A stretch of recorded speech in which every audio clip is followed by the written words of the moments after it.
Sir, ಈಗ ದೆಹಲಿಯಲ್ಲಿ vote ಚೋರಿ ಅಭಿಯಾನದ ವಿರುದ್ಧ ಕಾಂಗ್ರೆಸ್ ಅವರು ಪ್ರತಿಭಟನೆ ಮುಂದಾಗಿದ್ದಾರೆ ಸರ್.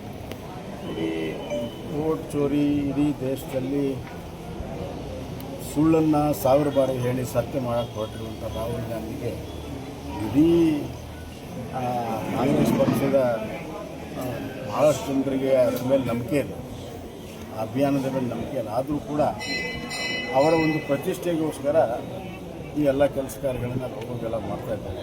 ಅದರಿಂದ ಏನೂ ಆಗೋದಿಲ್ಲ. ಬಿಹಾರ ಸಂದರ್ಭದಲ್ಲಿ ಇದೇ ವೋಟ್ ಚೋರಿನೇ ಮುಖ್ಯ ಅಂಶ ಇಟ್ಕೊಂಡು ಚುನಾವಣೆ ಮಾಡಿದಾಗ ಜನ ಅಲ್ಲಿ ದೊಡ್ಡ ಪ್ರಮಾಣದಲ್ಲಿ ನಮಗೆ ಜಯ ಕೊಟ್ಟಿದ್ದಾರೆ. ಕಾಂಗ್ರೆಸ್ಗೆ ಅತ್ಯಂತ ಕಡಿಮೆ ಸ್ಥಾನವನ್ನು ಕೊಟ್ಟಿದ್ದಾರೆ.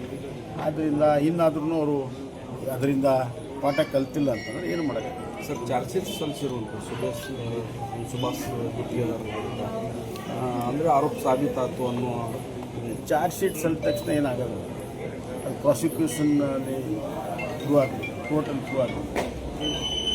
ಯಾವ ಸಂದರ್ಭದಲ್ಲಿ SIT ಆಯಿತು, ಯಾರು ಒತ್ತಡದಿಂದ SIT ಆಯಿತು, SIT ಯಾವ ರೀತಿ ಎಂಕ್ವೈರಿ ಮಾಡಿದೆ, ಇದು ಇಲೆಕ್ಷನ್ ಕಮಿಷನ್ ಆಗಲೇ ಕ್ಲಾರಿಫಿಕೇಷನ್ ಕೊಟ್ಟಿದೆ. 6000 ವೋಟುಗಳನ್ನು ಕಡಿತಗೊಳಿಸೋದಕ್ಕೆ ಅರ್ಜಿ ಬಂದರೂ ಕೂಡ ಕೇವಲ 18 ವೋಟರಷ್ಟೇ ಕಡಿಸಿಗೊಳಿಸಿ, ಮಿಕ್ಕಿದ್ದು ಯಾವುದು ಮಾಡಿಲ್ಲ ಅನ್ನುವಂಥದ್ದೆಲ್ಲ ಹಲವಾರು ವಿಚಾರಗಳಿರ್ತವೆ. ಹೀಗಾಗಿ ಕೋರ್ಟಲ್ಲಿ ಎಲ್ಲವೂ ಸಂಪೂರ್ಣವಾದ ಸತ್ಯ ಹೊರಬರುತ್ತದೆ. ಇಲೆಕ್ಷನ್ ಕಮಿಷನ್ ಕೂಡ ಅವರು ಅದರ ಪಾತ್ರ ಏನಾಗಿದೆ ಸತ್ಯಾಂಶ ಅವರು ಕೂಡ ಹೇಳ್ತಾರೆ. ಕೋರ್ಟಲ್ಲಿ ಸತ್ಯಾಂಶ ಸವಣೂರು ಪ್ರಕರಣವನ್ನು ಈಗ ನಾಳೆ ಬಂದ್ ಕರೆ ನೀಡುವಂಥದ್ದು ಸರ್. ನೋಡಿ, ಸವಣೂರು ಪ್ರಕರಣ ಕಾನೂನನ್ನು ಕೈಗೆ ತೆಗೆದುಕೊಳ್ಳುವಂಥದ್ದು ನೈತಿಕ ಪೊಲೀಸ್ಗಿರಿ ಯಾವಾಗಲೂ ಕೂಡ ಖಂಡನೆ ಮಾಡ್ಕೊಂಡು ಬಂದಿದೆ. ತಪ್ಪು ಮಾಡಿದರೆ ಶಿಕ್ಷೆ ಕೊಡಲೇಬೇಕು. ತಪ್ಪು ಮಾಡೋದ್ರ ಬಗ್ಗೆ ವಕಾಲತ್ತು ವಶಕ್ಕೆ ನಾವು ತಯಾರಿ. ಆದರೆ ತಪ್ಪು ಯಾವ್ದು ಮಾಡಿದ್ದಾರೆ, ಏನು ಮಾಡಿದ್ದಾರೆ ಕುಲಂಕುಷ ತನಿಖೆ ಮಾಡಿ ಅದಕ್ಕೆ ತಪ್ಪು ಮಾಡಿದಂಥ ಪುರಾವೆ ಆದರೆ ಶಿಕ್ಷೆ ಕೊಡಲಿ. ಆದರೆ ಅದಕ್ಕಿಂತ ಮುಂಚೆನೇ ಬೀದಿಯಲ್ಲಿ ಹೊಡೆಯೋದು, ಮೆರವಣಿಗೆ ಮಾಡೋದು, ಬಟ್ಟೆ ತೆಗೆಯೋದು ಇದು ಅನಾಗರಿಕತೆ.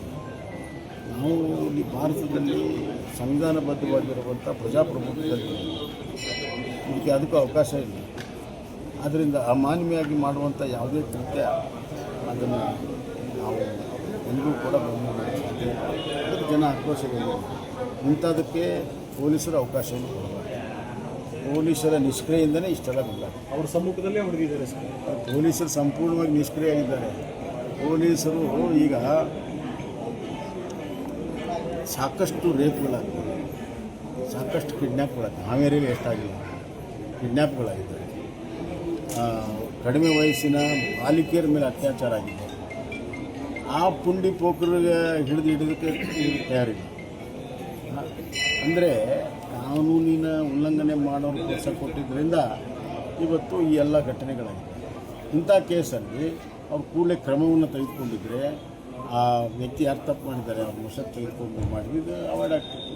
ಅವ್ರು ಸಂಪೂರ್ಣವಾಗಿ ನಿಷ್ಕ್ರಿಯಾಗಿದೆ ಮತ್ತು ಒಂದು ವರ್ಗದ ಓಲೈಸುವಂಥ ಏನು ಕೆಲಸ ನಡೀತಾ ಇದೆ ಅದರ ಪರಿಣಾಮವಾಗಿ ಇವೆಲ್ಲ ನಡೀತಿದೆ. 22 ಜನರ ವಿರುದ್ಧ ಪ್ರಕರಣ ದಾಖಲಾಗಿದೆ. ಈವರೆಗೂ ಕೂಡ ಆರೋಪಿಗಳ ಬಂಧನ ಆಗಿಲ್ಲ ಸರ್. ಅದೇ ಇದು ಭಾಳ ಸ್ಪಷ್ಟವಾಗ್ತದೆ. ಓಲೈಕೆಯ ರಾಜಕಾರಣದ ಪ್ರತಿಬಿಂಬ.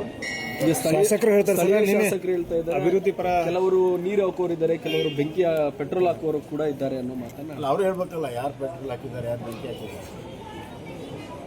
ನಡೆದ ಘಟನೆ ಅಂತ ಸತ್ಯ ಎಲ್ಲ ವಿಡಿಯೋದಲ್ಲಿ ಬಂದಿದೆ. ಅವ್ರಿಗೆ ಯಾರು ನೀರು ಹಾಕ್ತಾರೆ, ಯಾರು ಪೆಟ್ರೋಲ್ ಹಾಕ್ತಾರೆ ಸ್ಪಷ್ಟೀಕರಣ ಕೊಡಿ. ಬಿಜೆಪಿಯವರು ಶಿಗ್ಗಾಂವದಲ್ಲಿ ಸಂತ್ರಸ್ತೆ ಪರ ಮಾತಾಡ್ತಾರೆ, ಸವಣೂರಲ್ಲಿ ಆರೋಪಿ ಪರ ಮಾತಾಡ್ತಾರೆ. ನಾವು ಆರೋಪಿ ಪರವಾಗಿ ಮಾತಾಡಲ್ಲ. ನಾವು ಸ್ಪಷ್ಟವಾಗಿ ತಪ್ಪಾದರೆ ಶಿಕ್ಷೆ ಆಗಲೇಬೇಕು. ಅಂದರೆ ಆರೋಪ ಮಾಡಿದ್ರನ್ನೆಲ್ಲ ಚಪ್ಪಲೆಯಲ್ಲಿ ರಸ್ತೆ ನೋಡ್ಕೊಂಡು ಹೋಗ್ತಾರೆ. ಈಗ ಹಾವೇರಿಯಲ್ಲಿ ಹನಗಲ್ ತಾಲೂಕಿನ ಬಾಲಿಕೆಯ ಅತ್ಯಾಚಾರ, ಅವ್ರನ್ನೆಲ್ಲ ಚಪ್ಪಲೆಯಲ್ಲಿ ಹೊಡೆದು ಸ್ಟೇಷನ್ ತೊಗೊಂಡು ಹೋಗ್ತಾರೆ, ಮೆರವಣಿಗೆ